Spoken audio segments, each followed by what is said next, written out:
There's also magic in reflection, finding meaning in the smallest moments. Poetry is about to capture that message beautifully. There is a spark you do not see at first, not loud, not wild, not hungry for a burst. It doesn't roar or beg the dark for flame, it barely whispers that it even came.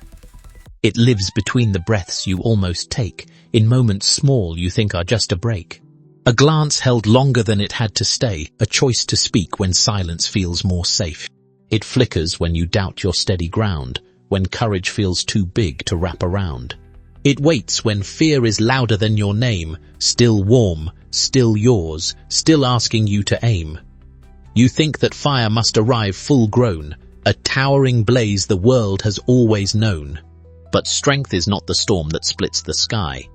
It's choosing not to dim and asking why. The spark survives the stumble and the fall, the quiet days that feel like nothing at all. It feeds on kindness, patience, honest tries, on showing up with truth instead of pride. It grows when you forgive what didn't land, when you reach out with an unsteady hand. When you believe your worth is not a show, not something crowns or mirrors get to know. In crowded rooms it hums beneath your chest, in lonely hours it refuses rest. It says, I'm here, I've always been your own. You don't need proof to prove you're not alone. The world will test how brightly you can burn, demand a glow that dazzles every turn.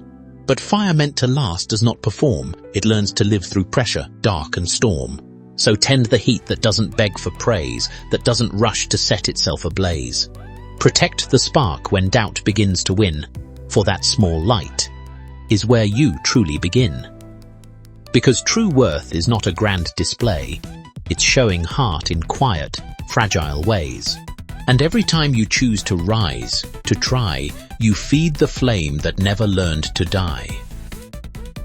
So trust the glow that lives beneath your skin, the steady truth, the sparks within.